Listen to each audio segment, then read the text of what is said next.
नमस्कार दोस्तों, stock market studies में फिर से एक बार आपको बहुत-बहुत स्वागत है। तो आज मैं फिर से आपके सामने कुछ इम्पोर्टेंस कंपनी के अपडेट शेयर करने वाला हूँ। तो इस वीडियो को लास्ट तक ज़रूर देखिएगा और अभी तक अपने चैनल को सब्सक्राइब नहीं किया तो ज़रूर कर लीजिएगा। कंटिन्यूअसली इन्फॉर्मेशन और अपडेट्स पाने के लिए इस चैनल के ऊपर बने रहिएगा। तो अभी चलो कौन-सा कंपनी के ऊपर इस वीडियो है, ज़रूर मैं आपके साथ यहाँ पे शेयर करने वाला हूँ, तो प्लीज़ इस वीडियो को लास्ट तक ज़रूर देखिएगा। तो फर्स्ट जो कंपनी है उसका नाम है केपीआईटी टेक्नोलॉजीज़। देखिए केपीआईटी टेक्नोलॉजीज़ आप सभी जानते हैं।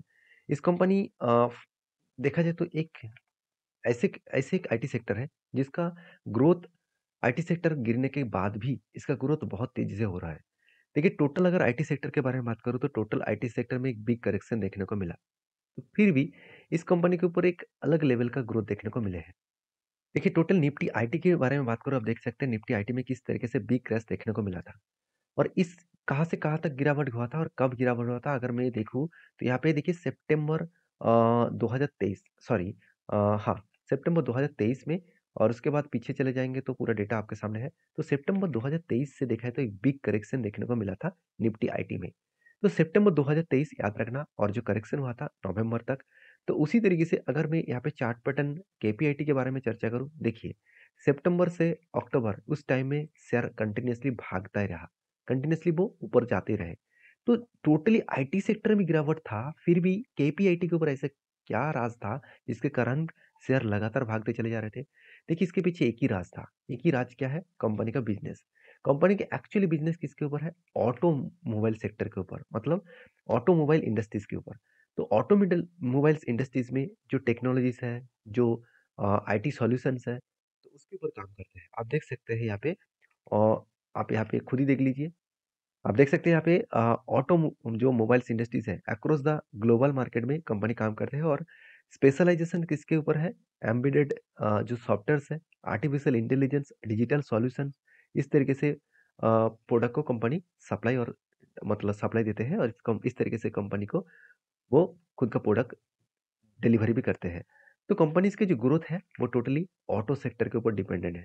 मतलब आज ऑटो सेक्टर भाग रहा है तो इसका भी तेज़ी देखने को मिलेगा। कल जाकर ऑटो सेक्टर में अगर करेक्शन हो तो इस कंपनी के ऊपर भी एक नेगेटिविटी देखने को मिलेगा। तो देखिए कंपनी के आरओसी आरओई में कोई कमियाँ देखने को नहीं मिलेगा। कंपनी का पी रेशियो ठीक है मगर एवर कंपनी का खुद का पी रेशियो 81 के ऊपर है। तो पी रेशियो बहुत हाई है क्योंकि पी रेशियो आज टॉप लेवल में है। एक टाइम पी रेशियो चला गया था 90 तक और आज 80 के आसपास है, फिर भी इसका एवरेज पी रेशियो निकल कर आ रहा है 50। इसका मतलब कंपनी एक ओवर वैल्यूड सिचुएशन में है। तो इसको ज़रूर नोट डाउन करना क्योंकि जब कोई कंपनी ओवर वैल्यूड सिचुएशन में होता है, तो उसके ऊपर निवेश करना, ट्रेडिंग करना बहुत बड़ा रिस्की ज़ोन हो जाता है।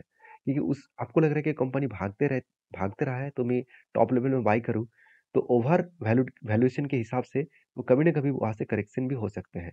तो जब भी आप कोई भी ट्रेड कंपनी के ऊपर ट्रेड ले रहे हैं, पहले आप इस पी रेशियो को ज़रूर चेक करना। तो एवरेज पी रेशियो जो है, वो बहुत कम है और कंपनी का करंट पी रेशियो बहुत हाई है। जिसके चलते कंपनी के ऊपर एक प्रेशराइज़ शायद देखने को मिल सकता है, फिर भी कंपनी के सेल्स में कोई कमियाँ देखने को नहीं मिलेगा। कंटिन्यूअसली सेल्स को लगातार बढ़ाते चले गए और उस हिसाब से एक्सपेंस को कंट्रोल किया और उस हिसाब से नेट प्रॉफिट भी लगातार बढ़ता हुआ देखने को मिले। जब कोई कंपनीज़ के ऊपर इतने सारे पॉइंट्स पॉज़िटिव में हो, तो वो सेक्टर गिरे ना गिरे वो कंपनी का तेज़ी देखने को मिलेगा। देखिए मैं बहुत बार देख चुका हूँ कि कोई भी सेक्टर में जब सारे सेक्टर भाग रहा है, तो कोई ना कोई शेयर देखेंगे गिरेगा और कोई भी सेक्टर में अगर पूरा का पूरा सेक्टर गिर रहा है, तो उस जगह पे कोई ना कोई कंपनी वो भागता रहेंगे। तो ये सिचुएशन हमेशा देखने को मिल जाता है और केपीआईटी के भागने के पीछे रीज़न भी मैं आपको बता चुका हूँ। तो इसीलिए इन्वेस्टर भी इस कंपनी के ऊपर धमाका बाय करके रखे हैं। क्यों ना रखे? आप एक बार मुझे बताइए क्यों ना रखेगा? क्योंकि कंपनी के ऊपर मैं एक चीज़ आपको बता दूँ तभी आपको और भी क्लियर हो जाएगा कि कंपनी के ऊपर रिटर्न रेशियो देख लीजिए। कंपनी रिटर्न धमाका जैसा दिया, 3 साल में 1100% का रिटर्न दिया। 1 साल में 105%, 1 साल में फंड डबल और 6 साल में कितना? करीबन 200 सॉरी 26% के आसपास 3 सॉरी 6 मंथ में 26% और 3 मंथ में 25% के आसपास रिटर्न दिया। तो इस लेवल तक, किस हद तक कंपनी हाई लेवल का रिटर्न कंपनी जनरेट करके दिया। तो इसीलिए हर कोई इस कंपनी के ऊपर रहना चाहते हैं और कंपनी के ऊपर मैंने आपको ये भी मेंशन किया था कि इस बॉक्स फॉर्मेट के बाहर जब भी बाहर निकलेगा तो एक बड़ा धमाका देखने को मिलेगा। तो फाइनली बाहर भी हुआ और मैंने एक इस हाई लेवल ब्रेकआउट करने के बाद एक ट्रेड भी लिया था और मैंने आपको ये भी बताया था कि मेरे एंट्री लेवल से मुझे एटलीस्ट 30% के आसपास टारगेट चाहिए। तो इस कंपनी ऑलमोस्ट जो टारगेट जनरेट करके दिया वो 30 2% के आसपास। तो ऑलमोस्ट मैंने टारगेट अचीव भी किया और टारगेट बुक भी किया। तो मैं बार बार आपको इसीलिए बोलता हूँ क्योंकि हमेशा आपको पैटर्न्स को फॉलो करना होगा। टेक्निकली चार्ट पैटर्न के ऊपर ही उसके बेसिस के ऊपर ही काम करिए। ऐसे नहीं कि ब्लाइंडली किसी भी जगह पे बाय कर लेंगे। देखिए यहाँ पे कोई टेक्निकली चार्ट पैटर्न नहीं बन रहा है, क्या इसके ऊपर बाय करना चाहिए? बिल्कुल नहीं, मैं तो कभी नहीं करूंगा, क्योंकि मुझे पैटर्न्स कंप्लीट होना चाहिए। हाँ, यहाँ पे अगर कुछ टाइम होल्ड करे, उसके बाद फिर से इस लेवल को इस तरीके से कुछ काप विद हैंडल पैटर्न्स बनाए, ब्रेक करे, तो मैं फिर से एक बार एंट्री लूंगा। तो कहने का मतलब है कि आप सोच समझ कर काम करिए, ऐसे नहीं कि ब्लाइंडली किसी कंपनी के ऊपर निवेश कर देंगे, तो वो बहुत बड़ा गलत साबित हो सकते हैं आप। तो नेक्स्ट जो कंपनी उसका नाम है अदानी विल्मार। देखिए अदानी विल्मार आप सभी जानते हैं, अदानी ग्रुप की एक सबसे बड़ा कंपनी है और अदानी ग्रुप की एक बेस्ट कंपनी है।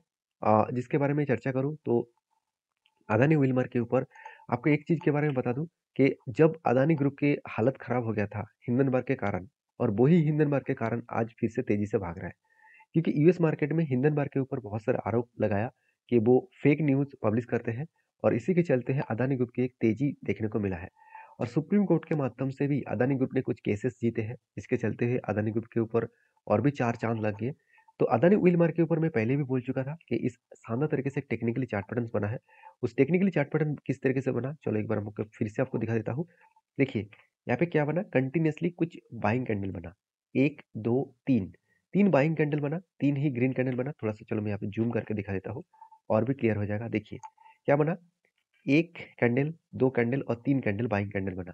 तो जब भी कुछ कैंडल इस तरीके से बाइंग कैंडल बनेगा, तो आप टॉप लेवल को और डाउन लेवल को मार्किंग कर लेना, ये दोनों लेवल को मार्किंग कर लेना, और टोटल मार्किंग जो लेंथ है उसको एक बार चेक करना, क्या वो 20% के ऊपर है?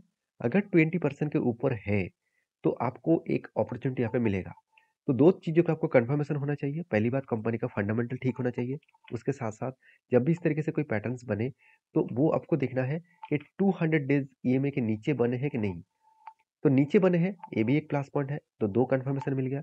तो आपको करना क्या है, जब भी यहाँ पे रेंज को टच करेगा, इस लोअर रेंज को टच करेगा, तब भी इस जगह पे एंट्री होगा, और आपका टारगेट होगा यहाँ पे इस लेवल तक, मतलब जो इसका टॉप लेवल में है, इस लेवल तक यहाँ पे टारगेट बनेगा। तो यहाँ पे टच तो हुआ, अभी देखिए धीरे धीरे करके वो और भी नीचे आए, और भी नीचे आए, तो गिरता रहा, और उसके बाद देखिए फिर से रीबैक करना स्टार्ट किया। क्यों रीबैक करना स्टार्ट किया? कंपनी के एक स्ट्रांगली क्या था, रेजिस्टेंस था।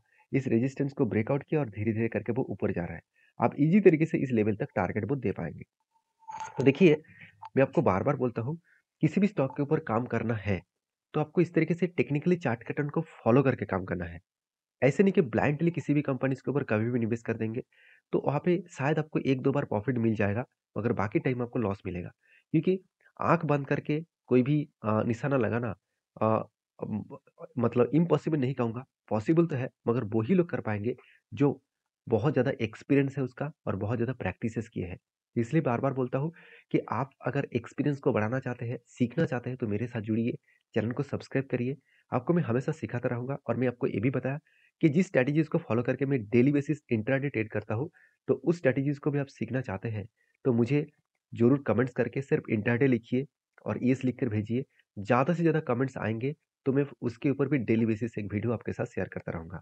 जो मेरा खुद का ट्रेड होगा, वही मैं आपके साथ शेयर करूँगा। तो सीखने के लिए इस चैनल के ऊपर बने रहिए। अगर आप टिप्स के लिए आए हैं, तो आप प्लीज़ एक बार सीख कर काम करिए। टिप्स के लिए मत आइए, क्योंकि सीख कर काम करेंगे तो आपको किसी का ज़रूरत भी नहीं पड़ेगा, मेरी ज़रूरत भी नहीं पड़ेगा।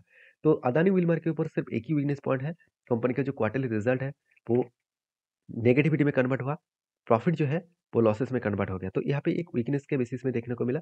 तो बाकी देखिए एज़ अ इन्वेस्टर भी इस कंपनी के ऊपर माल बेचकर भाग चुके हैं। तो सिर्फ के सिर्फ पब्लिक के, सॉरी, प्रोमोटर के बाद पब्लिक के पास है।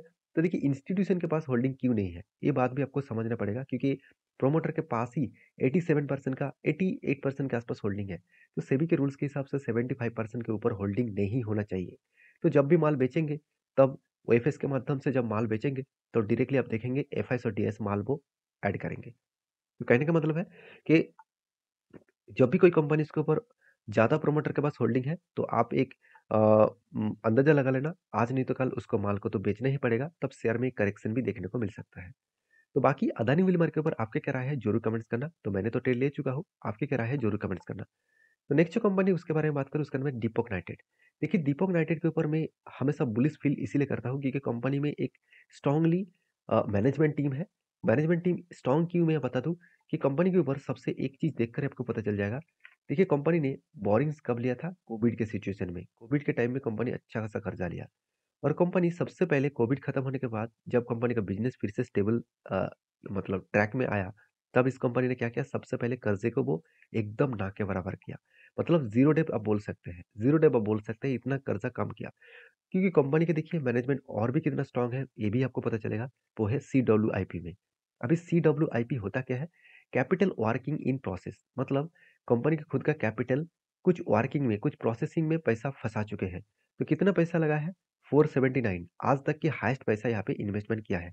तो ये भी एक अच्छी पॉइंट्स है किसी भी कंपनीज़ के लिए और आप सभी जानते हैं दीपक नाइट्रेट जो सोडियम नाइट्रेट है, तो सोडियम नाइट्रेट का जो प्रोडक्ट है, उसके ऊपर 70% मार्केट मार्केट शेयर अकेला लेकर रखा है। तो इस कंपनी के ऊपर एक खासियत पॉइंट यही है कि कंपनी का बिजनेस भी थोड़ा-सा हट के चल रहा है, उसके साथ-साथ इसका मैनेजमेंट टीम भी बहुत शानदार है। आप देखेंगे कंपनी का क्वार्टरली रिजल्ट, जब पूरा का पूरा ग्लोबली मार्केट में डिमांड कम हो रहा है केमिकल्स प्रोडक्ट का, उस टाइम में भी कंपनी ने प्रॉफिट मार्जिन को कम नहीं किया, कंटिन्यूअसली प्रॉफिट मार्जिन को एक रेंज में रखा। तो यही सारे खासियत कंपनी के ऊपर देखने को मिला है, तो इसलिए मैं इस कंपनी के ऊपर हमेशा बुलिश फील करता हूँ। तो फिलहाल के लिए इस कंपनी के ऊपर इन्वेस्टर क्या कर रहा है? देखिए प्रोमोटर से लेकर एफआईजीएस पब्लिक हर किसी के पास इन्वेस्टमेंट है। तो जो लोग कहेंगे कि सर एफआईसी ने तो 8% का होल्डिंग था, वो तो अराउंड 1.5% होल्डिंग बेच चुके हैं। देखिए उसका फ़ायदा किसने उठाया? डीएस ने उठाया। इसका मतलब एक इंस्टीट्यूशन के पास से दूसरे इंस्टीट्यूशन के पास चला गया। अगर ये माल पब्लिक उठाता तो मैं कुछ नेगेटिव ज़रूर सोचता, क्योंकि पब्लिक उठाने में कोई गारंटी नहीं होता, पब्लिक आज है कल नहीं रहेगा, कोई गारंटी नहीं होता। इंस्टीट्यूशन जब भी कोई बाय करता है तो जल्दबाजी करके वो सेल नहीं करेगा, वो टाइम लेगा, वो टाइम पीरियड के हिसाब से सेल अप करेगा। तो कहने का मतलब है कि इंस्टीट्यूशन के पास होल्डिंग है तो एक पॉजिटिव पॉइंट्स है। तो रही बात कंपनी का लास्ट कुछ फ्यू डेज़ का डिलीवरी का डेटा, तो एक एवरेज लेवल का 40 टू 45% के आसपास एवरेज लेवल का डिलीवरी देखने को मिले। तो टेक्निकली जो चार्ट पैटर्न्स बना है, चलो मैं एक बार आपको दिखा भी देता हूँ। तो फाइनली आप देख सकते हैं कंपनी के ऊपर यहाँ पे क्या बना? कप विद 100 पैटर्न्स बना और फाइनली यहाँ पे ब्रेकआउट हुआ था। ब्रेकआउट होने के बाद बिग क्रैश हुआ। मैंने आपको ये भी बताया कि यहाँ पे स्ट्रांगली एक क्या बना? एक स्ट्रांगली एक सपोर्ट है। क्यों सपोर्ट है? क्योंकि इसी रेंज को टच करने के बाद एक जर्नी हुआ, तो वही रेंज को टच करने के बाद फिर से जर्नी होगा। तो देखिए जर्नी भी हो चुके हैं। अभी मुझे लगता है धीरे-धीरे करके वो इस लेवल को ब्रेकआउट करेगा और एक लंबा जर्नी दिखाएगा और टारगेट जो है 2800 के आसपास यहाँ पे टारगेट बन रहा है। अगर टारगेट बने तो 23% के आसपास टारगेट बन सकता है। तो प्लीज़ इस कंपनी के ऊपर कोई भी रिकमेंडेशन मत समझना। मेरा काम था आपको सारी चीज़ों को दिखाना। मेरा काम था आपको सारी चीज़ों को समझाना। बाकी आपके खुद की ओपिनियन के हिसाब से, आपके रिस्क के हिसाब से काम करिएगा। ऐसे नहीं कि मैं आपको कोई रिकमेंड्स कर रहा हूँ, मेरे तरफ से कोई भी रिकमेंडेशन होता नहीं है और मैं कभी भी रिकमेंडेशन आज तक नहीं किया है। तो प्लीज़ अ, कोई भी स्टॉक को काम करना है कोई भी स्टॉक के ऊपर तो प्लीज़ आपके ओपिनियन के हिसाब से ज़रूर करिएगा। तो नेक्स्ट जो कंपनी है उसके बारे में चर्चा करूँ उसका नाम है आईएफएल एंटरप्राइजेज़ लिमिटेड। तो आईएफएल एंटरप्राइजेज़ लिमिटेड के ऊपर बात करूँ तो कंपनी एक नैनो कैप टाइप कंपनी है। सिर्फ 80 करोड़ के आसपास इसका मार्केट कैप है, फिर भी इस कंपनी ने एक बहुत बड़ा अपडेट दिया। वो है कंपनी का डिविडेंड। तो कंपनी और एक बार बोनस इश्यू करने वाला है। तो पहले एक बार बोनस दिया था, अभी 1:10 रेशियो का बोनस यहाँ पे देने वाला है। सॉरी 1:10 नहीं, 10:1 रेशियो का बोनस देने वाला है। 10:1 रेशियो का मतलब होता है हर 1 शेयर के बदले आपको 10 शेयर मिलेगा। तो सोचने वाला बात यही है कि कब बोनस मिलेगा? तो जल्द से जल्द डेट आने वाले हैं। तो जब डेट अनाउंसमेंट किया जाएगा तो मैं आपके साथ ज़रूर शेयर करूँगा। तो इस कंपनी के ऊपर स्टडी करिए, उसके बाद कुछ डिसीज़न लीजिए। ये था कुछ कंपनीज़ के डिटेल्स। तो वीडियो में आपको जानकारी अच्छा मिले तो प्लीज़ लाइक करना, दोस्तों के साथ भी शेयर करना। मिलते हैं नेक्स्ट वीडियो में। धन्यवाद।